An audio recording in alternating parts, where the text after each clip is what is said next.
tenemos un invitado especial en realidad porque nos va a permitir, nos va a ilustrar acerca de lo que es un tema que preocupa a la ciudadanía en estos momentos, ¿no? Hay un avance tecnológico, es cierto, ese es indudable, no se puede negar, ¿no? Que tenemos que ir paso a paso de la mano con la modernidad de la tecnología, pero muchas veces también esta tecnología permite que surjan modalidades para generar delitos. Y por eso hemos querido invitar al doctor Bonifacio Meneses González, es juez de la Séptima Sala Penal de Apelaciones de la Corte Superior de Justicia de Lima, a quien le agradecemos la amabilidad de compartir esta invitación con RCR. Qué gusto saludarlo, doctor Meneses, muy amable. A ustedes, más bien, muchas gracias por la entrevista.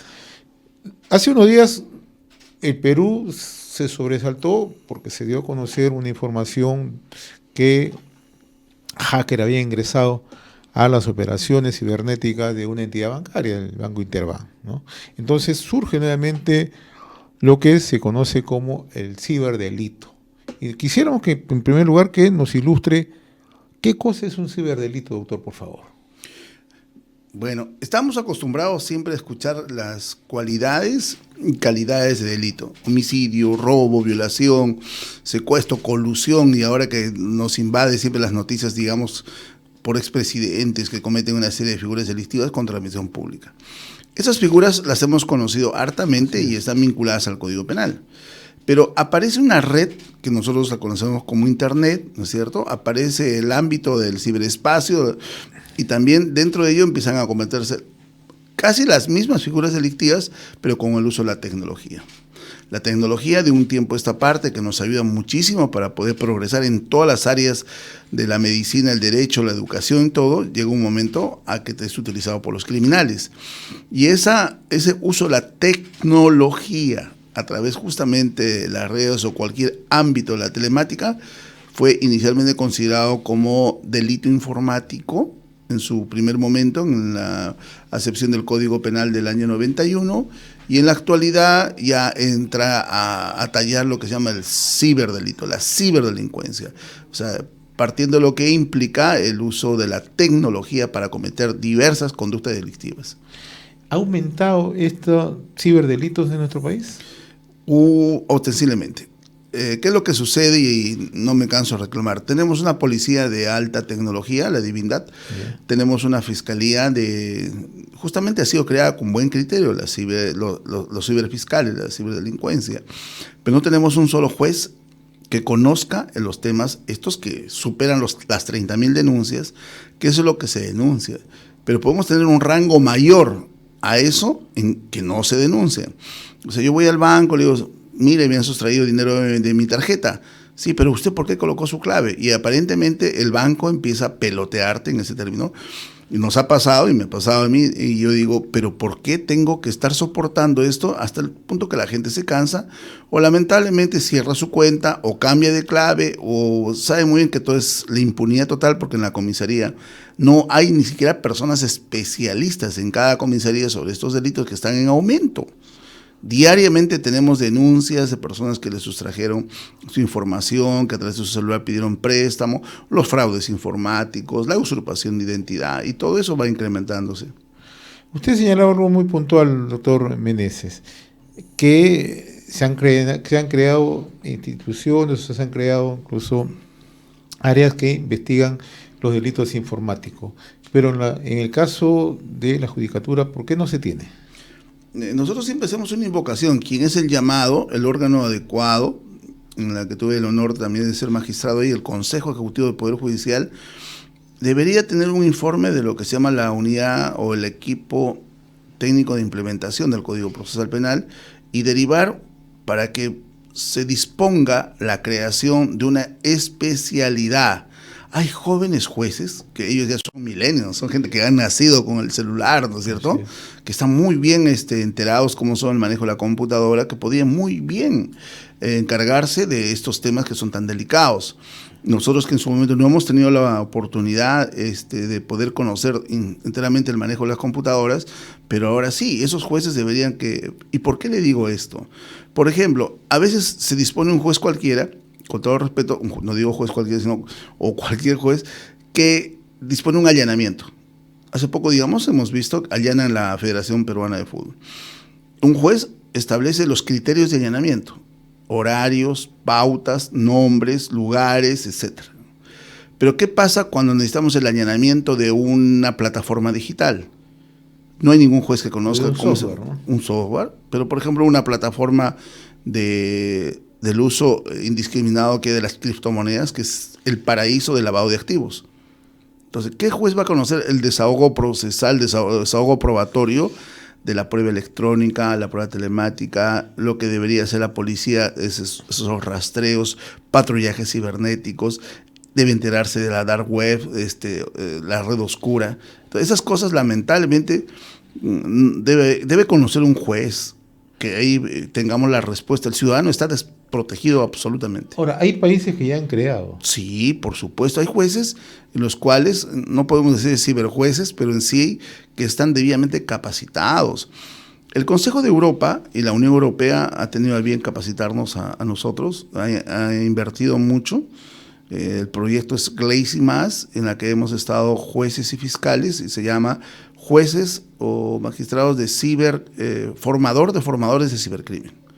Tengo el honor de ser el único juez de la Corte Superior de Justicia de Lima, y entonces debemos ampliar ese rango para que otros también puedan conocer todas esas bondades y se especialicen en estos temas de la materia, que en el mundo entero ya es un acecho.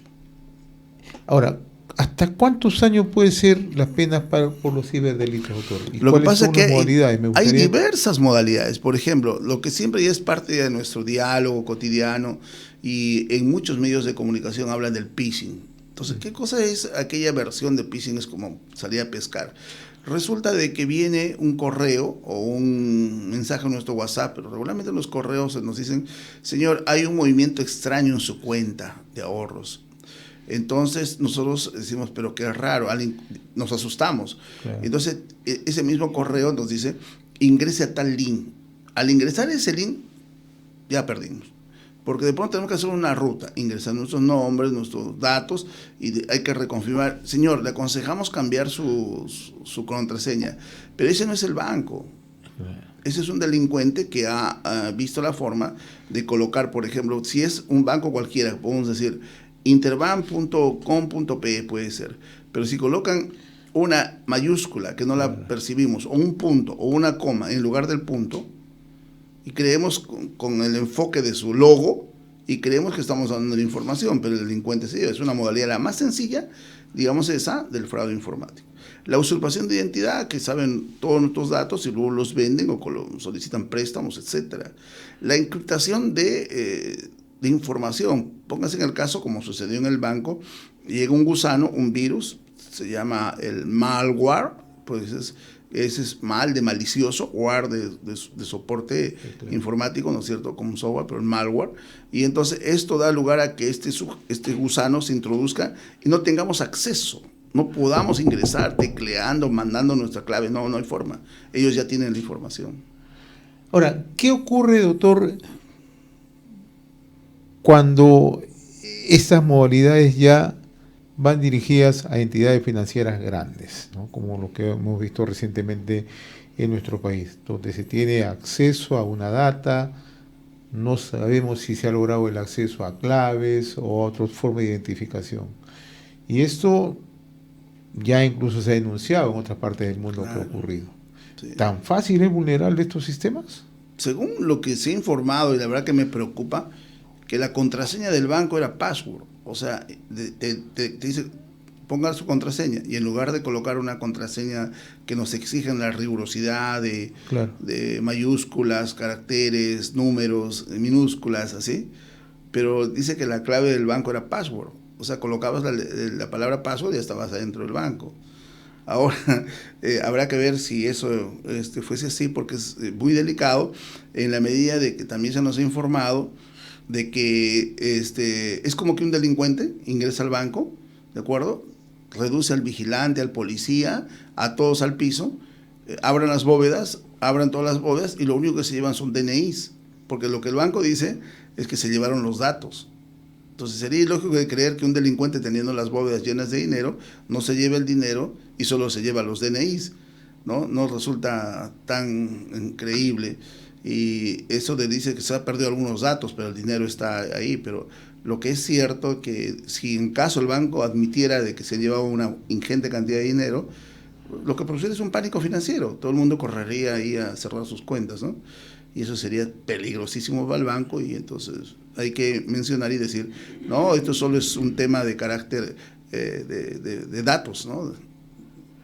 Ahora, las penas ¿hasta cuántos años pueden ir, doctor? Resulta que nosotros tenemos un delito informático que en su versión inicial del 91 penaba hasta con un año, esos del espectro de que se decía de que eran los primeros delitos. Después la ley 30.096, 30.161 van incrementando penas y creando figuras delictivas. Se han creado figuras delictivas en las cuales todavía ni siquiera, a otras ya pasaron de moda y otras están aumentando, de 3, 6 y 9 años, que puede llegar hasta 12 años de pena privativa de libertad, de acuerdo a lo que implica si es con el concurso de más personas, cuál es lo que se ha dañado, si solo es potencialmente el aspecto económico, sino la identidad, que puede hacer el bullying, que puede hacer... hay una forma en las que, por ejemplo, nosotros esperamos que la Corte Suprema delimite que cuando, por ejemplo, una muchacha es acosada sexualmente, nosotros a veces... También es un ciberdelito, pero la persona humana. Exacto, y entonces la idea de que eso se cambia, ya deja de ser un delito, digamos, vinculado a la violación de la libertad sexual, ¿no? Yeah. Sino se convierte en delito informático. Y entonces ahí hay un compromiso que lamentablemente la redacción no es la más óptima en el aspecto legislativo. Y hasta hace unos años, doctor Meneses, nos sorprendíamos que se generaban estafas, ventas de computadora, ventas de productos. Eso se ha sofisticado ahora, ya se hace en otros horizontes, entidades financieras, a grupos, a personas, etcétera, etcétera. Claro, por ejemplo, la suplantación de tarjetas de crédito se conocía de tiempo. El hecho de estas modalidades que tenemos ahora, el Yape, Plin, todos, aparentemente le muestra, acá está, y envíeme ahora el producto. Le envié el producto, cuando verifican, no, era un Yape suplantado. Los QRs, yo siempre aconsejo y digo, no usen necesariamente los QRs en las bodegas, en la tienda, en los mercados, pidan el número telefónico. Una de las modalidades que se llama phishing ahora es el uso del QR, y lo que hacen es mandar el gusano a tu teléfono celular, y entonces pueden obtener todos tus datos. Y dices, ¿de dónde apareció? Y cuando otra modalidad que también aconsejo es que no contesten teléfonos en los cuales empiezan con el prefijo 901, 902, 903, o aquellas llamadas del extranjero. Tenemos llamadas de Zambia, de Uganda, de Nigeria, de Angola, y a veces contestamos y solo decimos aló o sí, o la manera que podamos decir. En forma inmediata estamos suscribiéndonos a un sistema de mensajería premium. Y entonces, ¿Cómo es eso? Cuéntenme. A veces uno contesta. Nosotros hay modalidades, también son aplicativos que eso la gente debe saber. Por ejemplo, identificar a aquellos números telefónicos que no los tenemos registrado, ¿cierto? Claro. Y entonces ahí nos va a aparecer teléfono desconocido. No contestarlo, en los casos en los cuales sean del extranjero, más aún. Porque al momento que usted dice aló, y entonces, si usted tiene, por ejemplo, la factura mensual del uso de su teléfono, digamos, Vitel, que nos está apoyando, de 100 soles mensuales, es un ejemplo. De pronto llega a 108, 110, 115 soles, y decimos, qué raro. Bueno, necesitamos el celular y pagamos. Y no vamos a reclamar hasta que un día digo, oye, ¿por qué me están cobrando, si yo he hecho un acuerdo con Vitel, digamos, de 100 soles, porque ahora me están cobrando más? Y lo que pasa, me dicen, es mensajería premium. ¿En qué momento? Al momento que contesté esa llamada, en forma inmediata me suscribí a esa mensajería. Es como una aceptación de llamada y una aceptación al servicio, supuestamente. Basta que tenga nuestra voz, luego ya la manipulan con la inteligencia artificial, y ese sujeto no ha hecho una llamada, ha hecho 100 millones, digamos 10 millones de llamadas. 10 millones. Y que le hemos contestado 1 millón de personas. ¿Se imagina que al mes tenga un ingreso de unos 20 millones, 15 millones, así, sin hacer nada? Y engruesa su cuenta, y eso es lo que en el mundo entero está pasando, y lamentablemente no hay un control, eso también depende de nosotros mismos, ¿no? Quería volver a algo que usted mencionaba hace un instante, doctor Meneses, sí. ¿no? Cuando estos delitos se cometen en grupos agravados. Claro. ¿Tienen una mayor pena? Claro, por supuesto. Toda forma de delito, si bien es cierto, nosotros partimos de la individualización, ¿no? ¿Ya? Es parte de una imputación en la que una persona comete un delito. Pero ¿qué pasa si esto está debidamente organizado como tal? Y organizado, por ejemplo, para ingresar al aeropuerto Narita o al Charles de Gaulle o estamos hablando de grandes aeropuertos o el John F. Kennedy de Estados Unidos y bloquean todos los ingresos, todos los accesos. Los aviones en el cielo dando vueltas y no saben a qué hora aterrizar. Y de pronto te alteran el nivel de la altura del piso.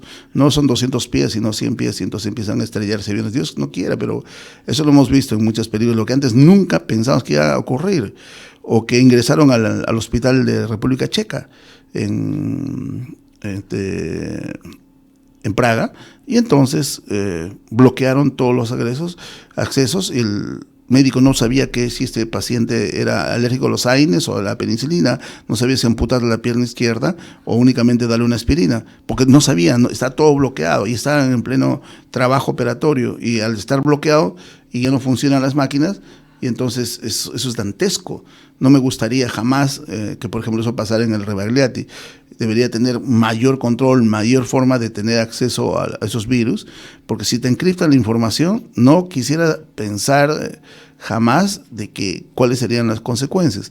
Se requiere repotenciar y tener, por supuesto, un sistema de protección y seguridad contra esa clase de actos. Ahora, todas las modalidades en el mundo han llegado a Perú, todavía somos incipientes, al igual que los delitos que paulatinamente se van incorporando. Lo que pasa es que las modalidades que antes ni siquiera están en el Código Penal, ¿ya? El espectro electromagnético, 91, ¿qué era? Por ejemplo, el uso, teníamos, y bueno, ya no está esa empresa Cable Mágico que nos suministraba el cable para ver la televisión, pero esta gente venía a instalar un cable de kilómetros, de metros, nos instalaba en nuestra casa. Sí. Ya teníamos cable, imagínense. Y veíamos todos los canales del mundo. Pero de pronto un vecino se percataba y colocaba un puentecito, ¿no? Claro. Y se llevaba con otro cable que lo compraba en cualquier ferretería y él también tenía cable. Así es. ¿No es cierto?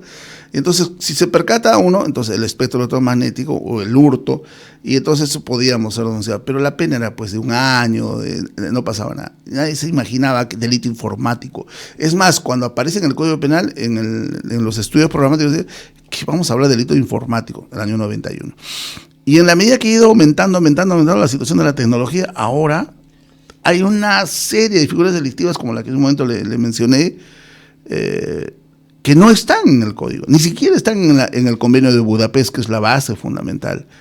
Hay una modalidad que la están usando pero en otros países, pero acá en el Perú ya llegó y son denunciados a la comisaría, otros ni siquiera denuncian. Hagamos de cuenta de que este es un POS, ¿yeah? Esas que vamos y ya no se desliza la tarjeta débito o crédito, claro. Ya no se introduce en la ranura, ¿yeah? Sino únicamente se posa. Así es. ¿De acuerdo?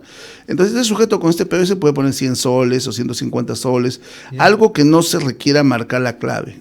Y entonces, en un tumulto, la procesión, en una discoteca, en un concierto o digamos en un partido de fútbol, y el tipo está pasando y sabe dónde está colocado su billetera. Entonces tiene que posarla hasta el momento, si está con un audífono, escucha tú. Yeah. Entonces ya marcó, va a otra persona, y así sucesivamente con el uso de ese POS. Y verdad es sencillísimo, porque ya no se requiere estar necesariamente, sino coloca y ubica la tarjeta que uno está. Por efecto automático. Claro, es que uno puede estar en un concierto, en una procesión, disculpe, y ya colocaron el POS sobre la billetera. Hay gente que lo lleva todavía en la parte trasera, en el bolsillo de atrás, otros aquí, en la cartera de la señora. Bueno, esas otras modalidades que decimos, ¿cómo vamos a poder capitalizarlo en el aspecto del derecho penal para poder frenar estas conductas o al menos sancionarla en forma adecuada, ¿no?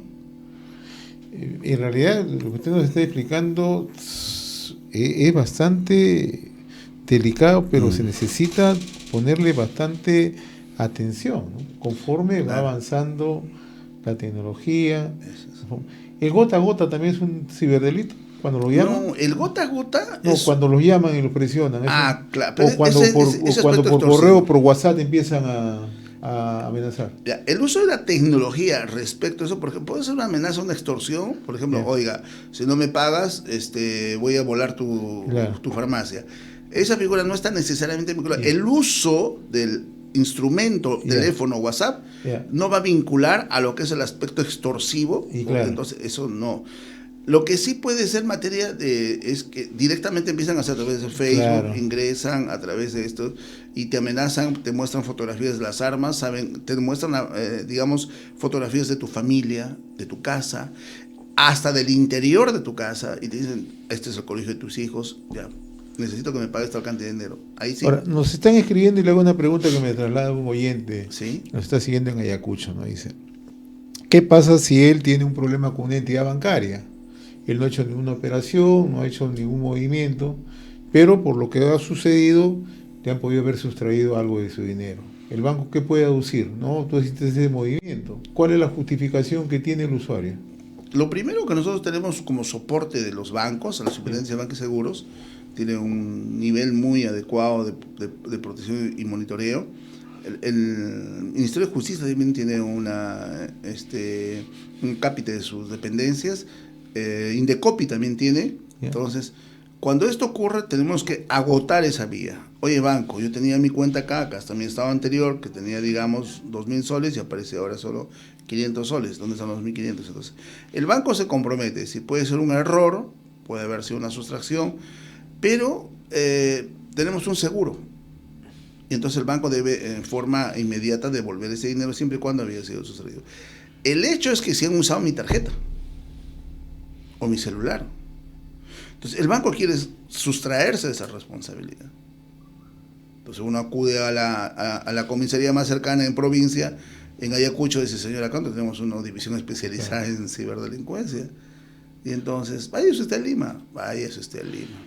Muy bien, doctor. Muy ilustrativa la conversación. Yo le agradezco. Nos pasamos unos minutos, pero era necesario para que nuestra audiencia, los televidentes que nos están siguiendo, puedan tener conocimiento de las modalidades que se utilizan y además las penalidades por estos ciberdelitos. Yo le agradezco, doctor Bonifacio Meneses González, juez de la 7ª Sala Penal de Apelación de la Corte Superior de Justicia de Lima, y cuando quiera, para que venga y nos ilustre sobre estos temas en realidad. Yo los sugiero y que puedan buscar este texto que se llama La cibercriminalidad, Consideración criminológica, político-criminal, dogmática, procesal y cooperación internacional, que fue publicado por la Pontificia Universidad de Salamanca de España y el Instituto Iberoamericano de Justicia, y ha sido escrito por el doctor Jean-Paul Meneses Ochoa y Bonifacio Meneses González, su servidor.